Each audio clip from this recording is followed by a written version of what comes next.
as you turn there, guys, are you ready? Gentlemen, the married men in our congregation, are you ready? Tuesday's the day. And you can't play the I forgot thing this year. Because I've already warned you now for the past 2 weeks.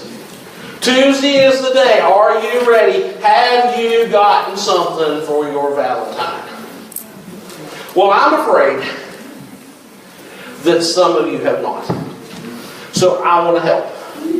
So I went through what I've put together as the youth snack box.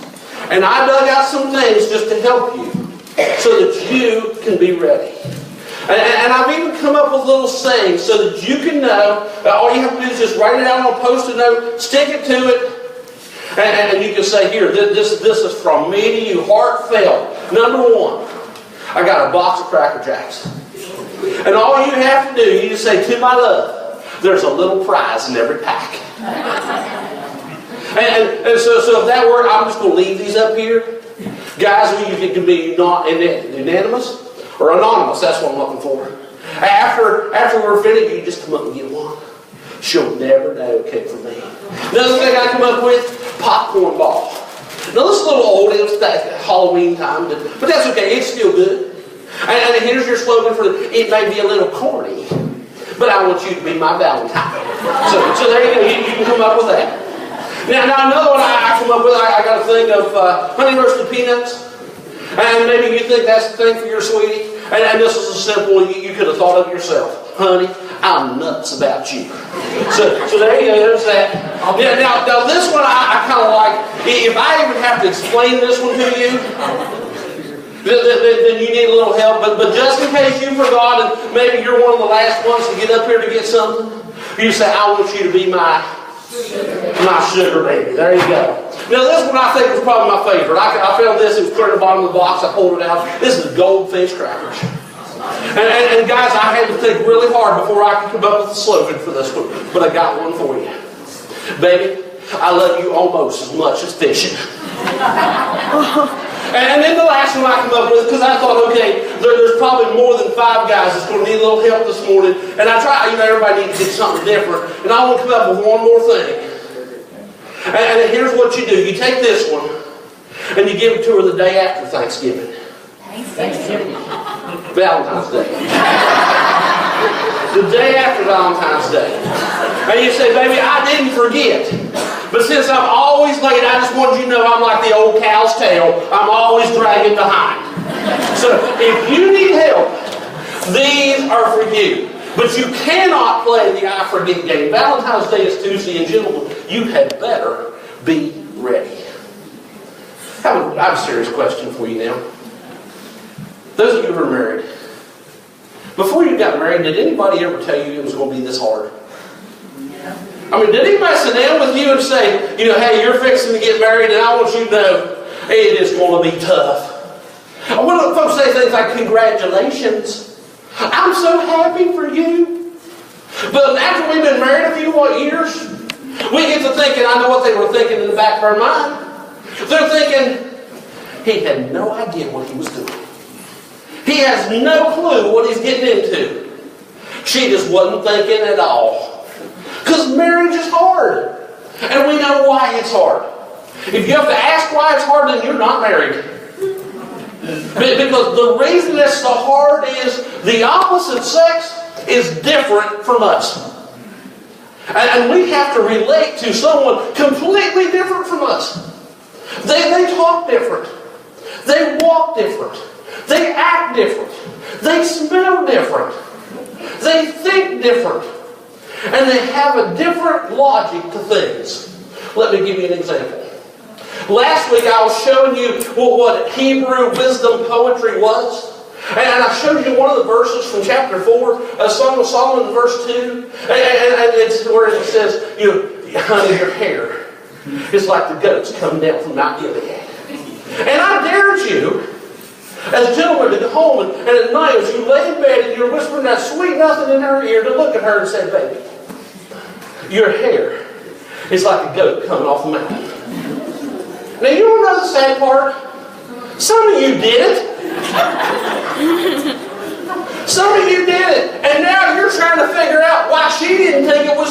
as funny as you did. They're different from us. And that differences between males and females is what causes problems or causes strains or difficulties in relationships. This month, we're going to be looking at the Song of Solomon.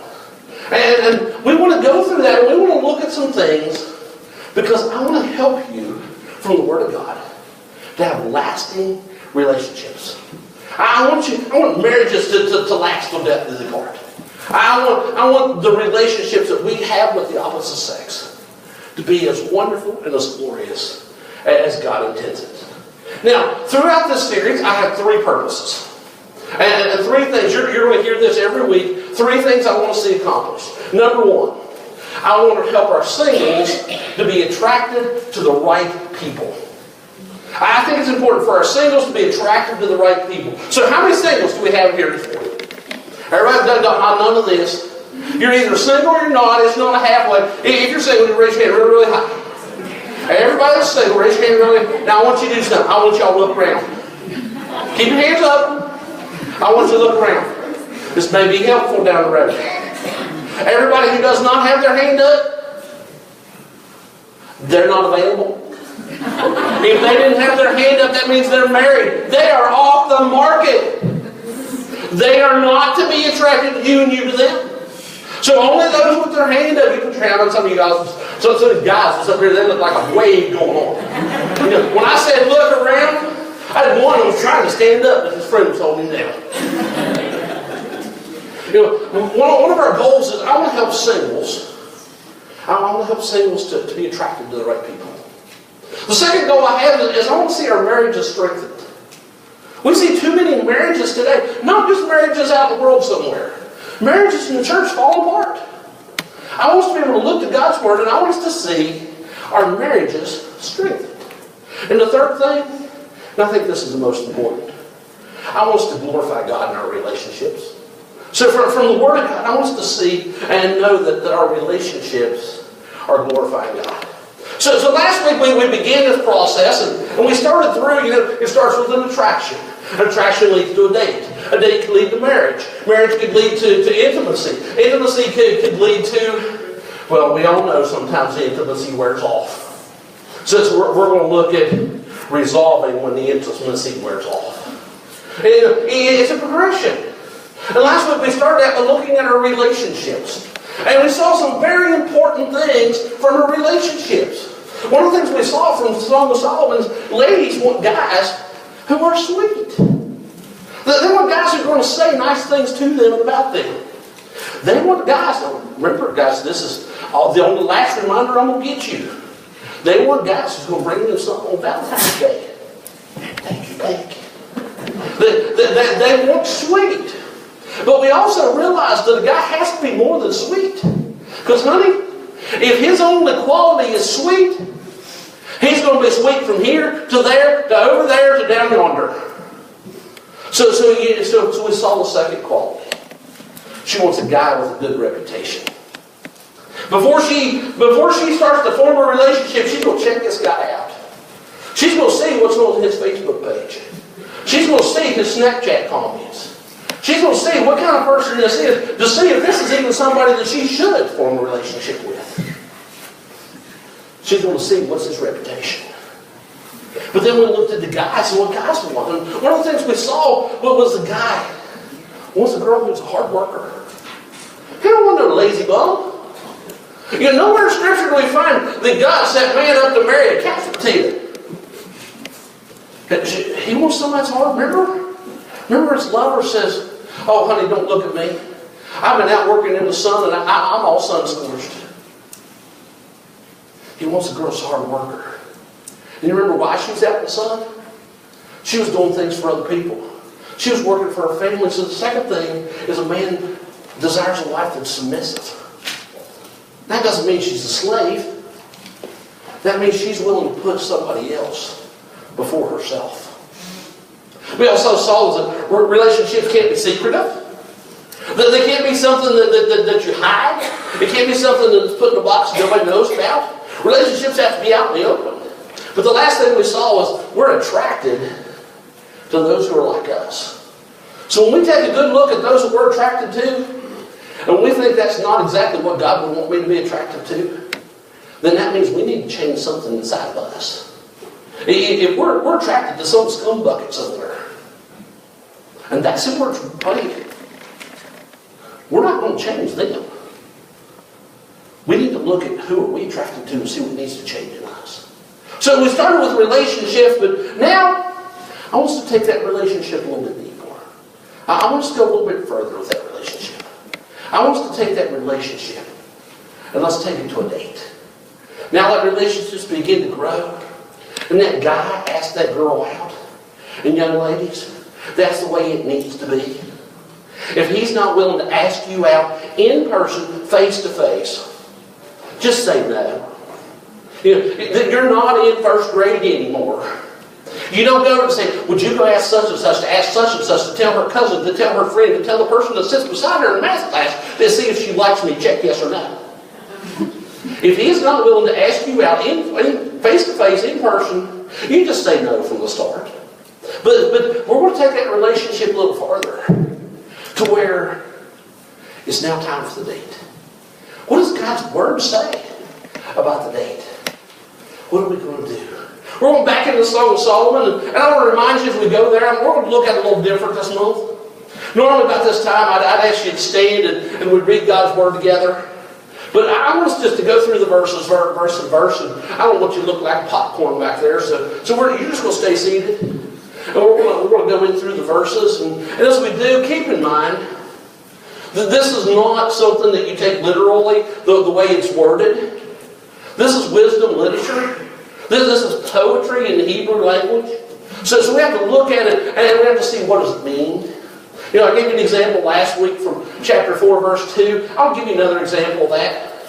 Chapter 4, verse 3. We're coming back to chapter 1. Just hold your place there. Here's what it says. Your lips are like threads. Verse 2, sorry. Your teeth are like a flock of sheep that are even shorn, which come up from the washing, whereof every one bears twins, and none of them is barren among them.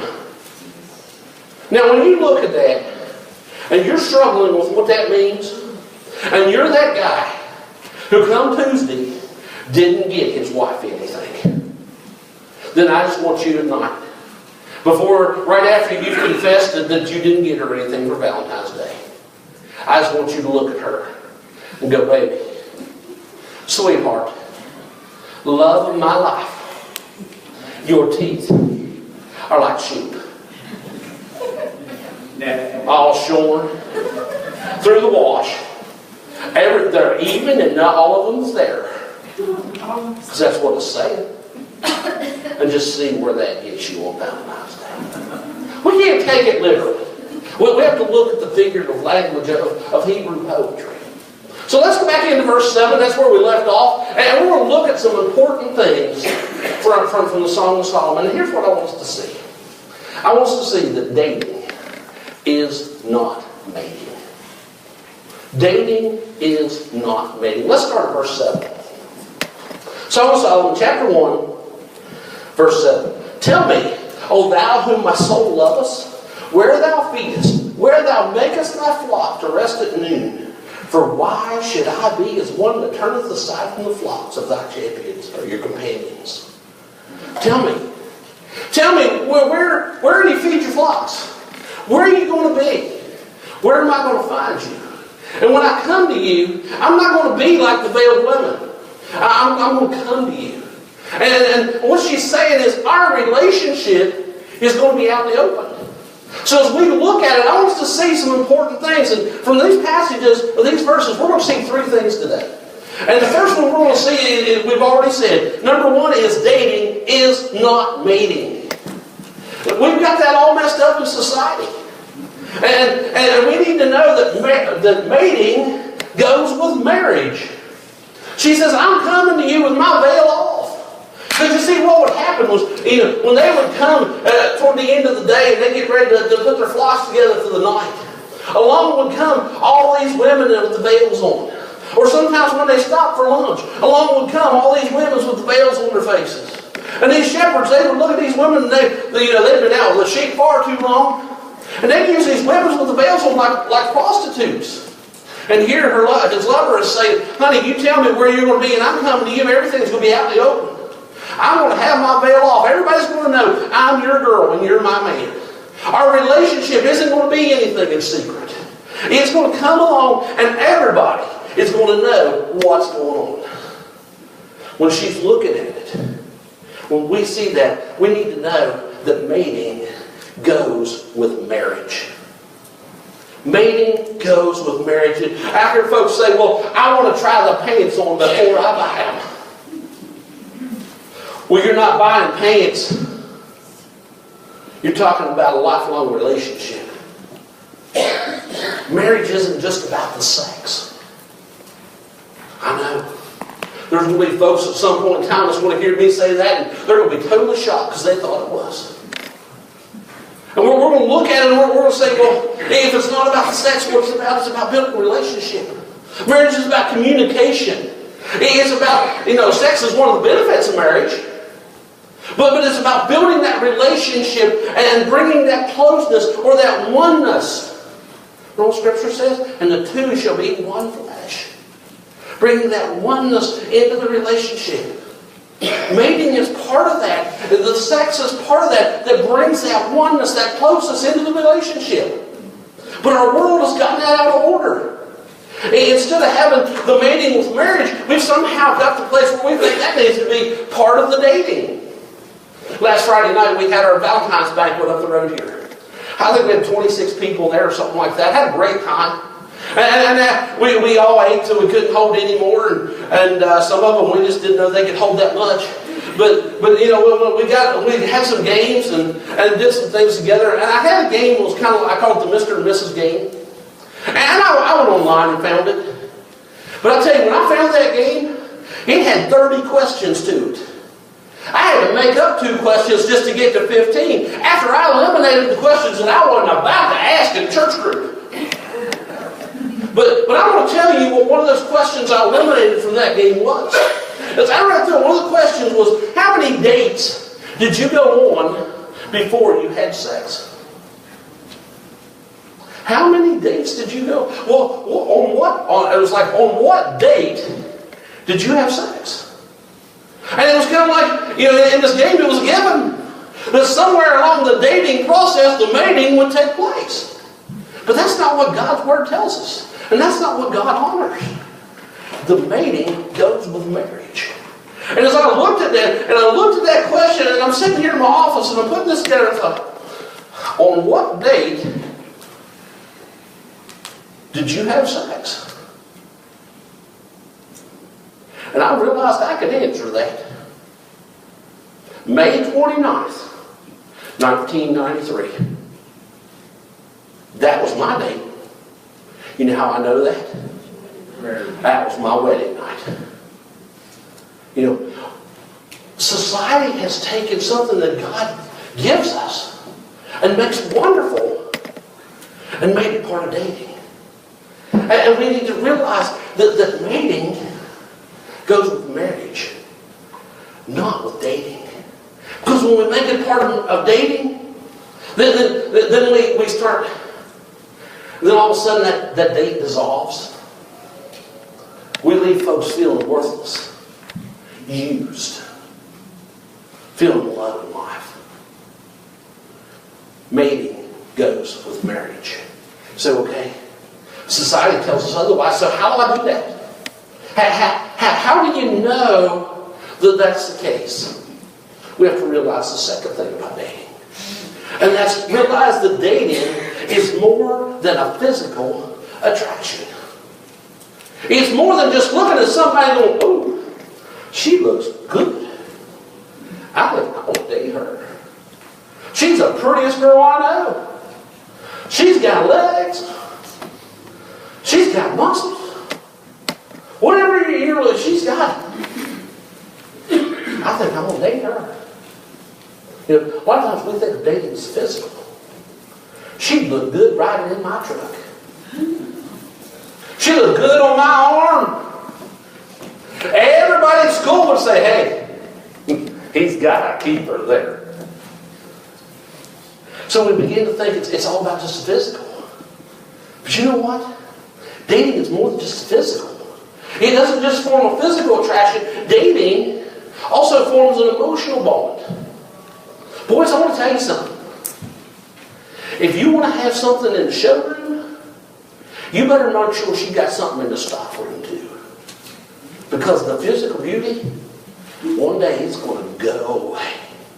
When was the last time you saw a 95-year-old woman and you said, man, she's smoking? You never saw so many boys with wrinkled up noses in order. If all we're going for is the physical attraction, then we're all messed up. Because dating also forms an emotional attraction as well. You think, oh, it's just a date. It's no big deal. I've listened to some of our folks. I've listened to some of our teenagers. We had a teenager one time, I think he holds the record. On a weekend youth trip, he had 3 girlfriends. And you say, well, he changed girls more than he changed socks. Absolutely, he come home with the same socks on he left with. He done had 3 girlfriends throughout the week. And he was proud of all 3. You say, oh, it's just, we were just dating. It's no big deal. But here's the thing. Every time that we're dating someone, we leave a little piece of our heart there. Let me give you an illustration. I brought this morning this little glass of candy. And I'll say that I'm a boy and I'm out looking for a girl. I'm not. I'm taken. I got the proof of it right here. And I got the proof of it right here. So I'm not, but I'm going to use this as an illustration. I'm out looking for a girl and I come along and go, hey, you're pretty. Here, would you go out with me? And in 3rd grade, she says, yes. So, I give I give her a little piece of my heart. Thanks, Dad. And while we're little elementary school sweethearts for many years, and you know, it never got past that day when I told her she was pretty. But then we get into middle school. And all of a sudden, I'm still thinking she's pretty, but she looks at me and she says, there's better fish out there. So she sends me looking again. And I get to looking around the middle school going, hey, sweetheart. You want to go out? Yeah, you. I like girls with ponytails. And she says, I like guys who like guys with girls with ponytails. Yeah, I'll go out with you. So now I got her. But she got a haircut. That's it. She don't have a ponytail anymore. So I'm going to look at it again. And I get looking around and that's sweetheart. We're in high school now. I love girls with black dress on. and that's the pretty, you could wear that to the prom with me. And she says, sure. So I give her a little piece of my heart. But the prom's only for one night. And so I started getting another date. I like those with cute smiles. That wasn't for Bud, Tia.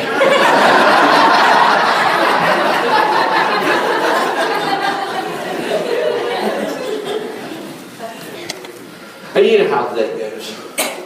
Oh, that little elementary school girl, she was just pretty. Then you get into middle school, maybe you're holding hands. You get into high school, start swapping a little spit. You're going out, spending time. But you know another sad part? Not a one of them girls worked out for me. But with every one of them, I'd give them a little piece of my heart. And then that day came when I met the one. But because I'd already formed an emotional attachment, and I'd left just a little piece of my emotion,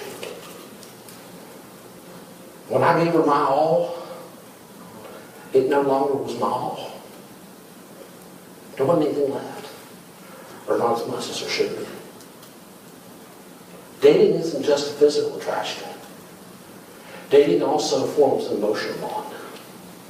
And every time that date breaks up, part of that bond is left. Let's face it, we leave a little piece of our heart with each one. So that when we give her our heart, we no longer have it all to give. So why is dating not mating? Because mating goes with marriage. Dating is more than a physical attraction. But I want you also to see that to keep dating from becoming married or mating, we need to keep it out in the open. Dating needs to stay out in the open. Remember what this girl said? I'm coming to you where you are keeping your flocks, and I'm coming with the veil off. Everybody's going to know that you're my man, and everybody's going to know that I'm your girl. Because everything we do is going to be right out in the open. You can go on in the next verses, and it teaches us that everything that she desires about that relationship is going to be done in public. Because when they're dating, I'm not coming to you like some prostitute, and we're going to keep things hidden. She says, I'm coming to you out in the open. And everything about our date is going to be in public. It's going to be 100% in the open. So it leads us to an important question. Can a guy and a girl just be friends? I had a guy one time I knew, and I hadn't seen him for quite a while, and finally I run into him somewhere, and he comes up, and hey, how are you? How are you? And there's a young lady with him, and after we exchanged, the hi, how are yous, he looks and he says, I want to introduce you to my friend. Well, I can tell you, the look on her face that she gave to him, she wasn't thinking they were just friends. They'd already formed that emotional attachment. They already were more than friends. And she gave him that look, and I said, I think maybe she's more than your friend. No, buddy, she's just my friend. So ask the question, can a guy and a girl just be friends? Well, I'm going to think, oh yeah, no problem. Can we form an emotional attachment? Because that's what friends are. Without it leading from an attachment to an attraction. Probably not. It's going to go from the attachment. You're attached to that person. You're with that person. You're hanging out with that person. You're spending time with them. We're just friends. And that's the thing you start thinking, is this more than just friendship? And it starts to become an attraction. And it starts to just go together. I'll tell you what, for that reason, I've said as my policy, as a married man, I've said as my policy, I will not be alone with the opposite sex. I mean, how would it be if all of a sudden I went out to dinner with some night with some woman? My wife said it was okay. Now, just for the record, my wife would never say it's okay for me to go out to eat with another woman alone. But let's say she did. Does it make it okay? No. You say, oh, preacher, that's foolish. That's not foolish. That's protection. That's not taking it to the extreme. That's keeping everything out in the open. Don't put yourself in a place where you have to avoid temptation. The Bible tells us to avoid everything that could lead us to temptation. To avoid all appearance of sin. We're to stay out of those situations. So when it comes to dating, and we know that dating is not mating, and we don't want it to be mating, we got to keep everything out in the public. Everything's got to be in the open. I've been in the ministry, I try to figure it out, 20-some years now. And through that time, I've stood down in my office or other places with a lot of couples. Some of them married, some of them just in a relationship. And those couples, many times there's been a moral fall. And as I stand there and listen, I'll tell you one thing, in 20 years of ministry, I've never heard. when I'm talking to a couple, whether they're married or whether they're not, and there's been a moral fall, I've never heard somebody say, yeah, me and her was down at Sheetz. We'd ordered us a chocolate peanut butter milkshake.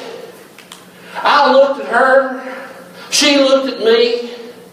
And all of a sudden, them wheels just got to turning. And right there in the Sheetz by the Doritos, bada bing, bada boom. I have never heard that. But you know what I do hear?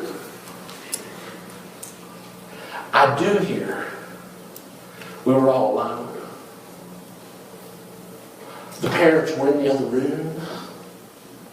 The lights were low. We were sitting in the car just talking. And one thing led to another. You want to know how to keep dating from becoming mating? Keep it out in the open. Don't ever put yourself in a place where you're tempted for it to be otherwise. It's got to be out in the open. And you've got to keep it there. Don't put yourself in that situation. Because dating is not mating. Now I got all that from verse 7, so let's go on to verse 8. Here's what it says. If thou know not, O thou fairest among women, go thy way forth by the footsteps of thy flock, and feed thy kids beside the shepherd's tent. Here's the second thing I want you to see. Dating needs accountability. Notice, now let me give you a little part of Song of Solomon that's kind of hard to understand when you're reading through it. There's actually three voices here. You have the voice of the man telling about his lover. Most folks think that's probably Solomon. You have the voice of the lady telling about her lover, and we think that's probably the lady talking about Solomon. But then the third voice that you have here, and that's where we switch to in this verse, is the daughters of Jerusalem. And the daughters of Jerusalem basically are their friends who are giving advice on their relationship. How many of you have friends who give advice on your relationships? How many of you don't always listen to your friends' advice on your relationships? Sometimes we do, sometimes we don't. But basically, that's what the daughters of Jerusalem are here. And here's the advice they give. In verse 8, they say, keep your relationship around where all the flocks are. Keep your relationship right outside the tents of the shepherds. Keep it in public. Don't be somewhere where you shouldn't be. And their advice here is you need to have accountability.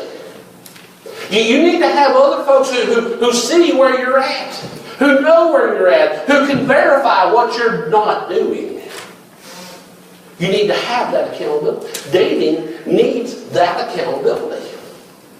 Accountability to where you say, this is not going to happen. We will be in public. If we are not with other folks, we will not be alone together. We are not going to put ourselves in that place. You know what we need? We need Christian friends. Every person that's taking that relationship from the attraction and saying, hey, I think we're ready, we want to date. You need to get yourself around some Christian friends and get advice from them. And listen to that advice. Teenagers, I want to give you a little bit of, this is Pastor Dan's advice. If all of your friends warn you about that person that you want to date, give a listen. Now let me put that a little more specific. If all of your Christian friends, because let's face it, there are some folks in your school, you didn't want to listen to them anyway. But if all of your Christian friends warned you about that person that you're thinking about dating, you need to give a listen. You need to pay attention. All my Christian friends, they don't know anything. There needs to be accountability in dating. We need to give listen to that. If you're afraid to take him home to meet the family, what's the reason? There needs to be accountability. If you're afraid to take her, to introduce her to your friends, why? Maybe you shouldn't be dating her. Maybe you shouldn't be dating him. Dating needs accountability. Proverbs 15:22 says, without advice, plans go wrong, but with many advisors, they succeed. When we have Christian advice from Christian friends, a lot of times we need to follow that advice. Dating needs accountability. Dating is not mating. And number 3, dating needs standards. Let's go on here a little bit. Verse 9. I have compared thee, O my love, to a company of horses in Pharaoh's chariots. Again, guys, just in case I need to tell you, you are not comparing your lover to a horse.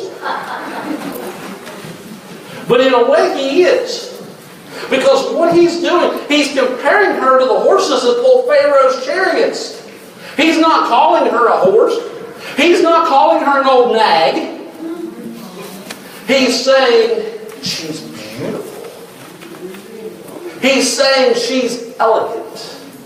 Pharaoh would have probably had Arabian horses pulling his chariots. You ever watched an Arabian horse prance? Oh, the beauty and the elegance of an Arabian horse. I'm not going to try to imitate it. But the beauty and the elegance of an Arabian horse as it prances along, it's whatever. He's saying, my lover is beautiful. My lover is elegant. Ladies, your dating needs standards. You need a guy that's going to compliment you. You need a guy that's going to be proud to be seen with you. He's proud to be seen with her. Go on to the next verses. 10 and 11. Your cheeks are comely with rows of jewels. Thy neck with charms of gold. We will make thee borders of gold with studs and silvers. So what she says, your cheeks are beautiful with earrings hanging down. Your neck is so lovely with your pearls around it. He's complimenting her. He's bragging on her. He is pleased to be seen in public with her. He wants the world to know, this is my girl. And I think she's beautiful. And I think she's elegant. So dating needs standards, guys or girls. You need a guy that no matter when is going to think you are the most beautiful, the most elegant there's ever been. But in verse 12 we start to see how the girl begins to talk about her guy. Verse 12 it says, while the king sitteth at his table, my spikenard, and sendeth forth the smell thereof. A bundle of myrrh is my well-beloved upon me, unto me. He shall lie all night betwixt my breasts. But my beloved is unto me as a cluster of camphire in the vineyards of En-gedi. Now I realize some of the guys in this room, they just planted themselves in verse 14. They saw the word breasts and that's as far as they're going to go. But I want you to go down to verse 15. Or 13, where I go to verse 14. Here's what I want you to see. She describes her lover. She says, and he is as a cluster of camphire. Now some of your translations will probably have a better clue of what that is. He's like a cluster of henna blossoms. My lover is like a cluster of henna blossoms. Henna blossoms contain an essential oil that were used to make perfume. Still are today. And it's some of the most fragrant of perfume. And the ladies would use it to enhance their beauty. And so what she's saying here about her lover, she's not saying just my lover smells good. You know, I'm good. I'm proud to be seen with him because he smells good. And when he walks by, all the other girls go, woo, he smells good. She's saying he has tried his best to enhance what he has for me. He wants to look good for me. He wants to smell good for me. And you know why she's saying that? Because this guy is going to continue to grow and continue to this. Her beauty is going to continue to grow to her, or to him. She loves him because she knows he thinks she's beautiful now. But he also knows he's going to think she's beautiful down the road. When the beauty starts to wear, he's going to continue like the cluster of hannah blossoms. It's going to continue to go out. And that beauty is going to continue to grow. And that fragrance is going to continue to grow. And the longer they're together, she knows he's going to continue to fall deeper and more madly in love with her. She's saying, my God's got the stuff that will continue to make him better and better and better. He's like a cluster of hannah blossoms. Dating has standards. And dating needs to have those standards. And folks, let me help you know what that standard is. What is the standard that you know that she's going to continue to grow in beauty? Even when she's old, even when she's 95 years old, you're going to think she's more beautiful than she was back then. What's the thing that's going to make that guy to be that keeper? To continue to have the stuff when he's old, bald, fat. No, we're talking about yourself. The stuff is Jesus. That's the only thing. When the standard that he needs to have in his life, the standard that she needs to have in her life, is Jesus. Our world has given us a terrible picture of what dating should be. It's lowered the standards to where now dating seems to go with mating. But I want to leave you with a couple of questions this morning. Single adults, are you keeping God's order in your dating life? Those adults you who are here this morning are single. Are you keeping God's order in your dating life? Or for you, has dating become mating? Teens, here's my question for you this morning. Are you praying for God to lead you to the one that he wants you to be attracted to? Or are you going to try to break the record on the next youth trip? I think I can have 4 girlfriends. Same pair of socks. Are you praying for that person? Let me ask you a question. Could you make a mistake in finding that person? Could you? Now let me ask you another question. Will God ever make a mistake in finding that person? Maybe today as we think about our days, we need to ask the question, God, who do you have for me? And wait until he reveals it. It's okay to go through high school without a girlfriend. It's okay to not have a boyfriend in college. Wait for God to reveal that. Are you praying for that person? That God will show you who you're to be attracted to? Married couples, I have a question for you as well. And the question is this. Are you still dating? Now, I'm not saying go out on a date, take her out to movies and dinner and bowling. You know, sometimes we do that. And you know, are you still, you know what dating is? Dating is that time to get to know them better.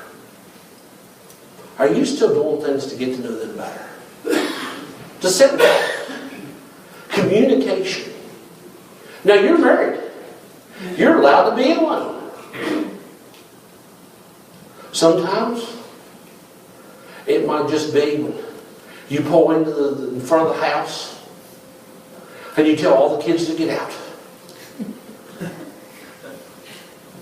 And you look at each other and you go, listen, it's quiet. And you enjoy that for a little while.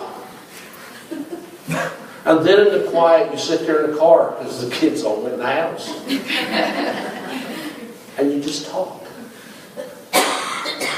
Dating doesn't, for a married, doesn't necessarily mean you have to go somewhere. It's good if you can. But you know, I know a lot of married couples, they're going here, there. But they still never talk. So married couples, I have a question for you. Are you still dating? Are you still getting to know them? Are you still deepening that love that you have for them? Relationships are tough. Starts with a relationship. Moves to dating. I want to ask you, where are you right now? Where does God want you to be? Maybe you're here and you're in that dating relationship. And the stuff that she doesn't have for her, the stuff he doesn't have is Jesus. In the time before you lose it, want your heart to say, he's got to have Jesus or no. Maybe you're here as a married couple. And, we got married today, we got off the ark, and it's just the flames done burned out. Why? Maybe you need to be dating. Maybe you're just a teen. And today, the lesson you needed to hear was, God, will you send to me the one you have for me? And I'll wait until you do. We're going to sing a final hymn. I don't know how God spoke to you this morning, but you do. And maybe this morning you need to just stop and just spend a little time with him in prayer. If you want to come to the altar, you can come to the altar, but you don't have to. Right where you're at, you and God. What does God want to change in your relationship? Or how does he want you to move forward from here? Father God, I thank you for your word. And Father, I pray for every relationship in this place and every future relationship from this place, that we will follow your standards from your word in our lives, in our relationships, and as we move that relationship to a date. In Jesus' name I pray. Amen.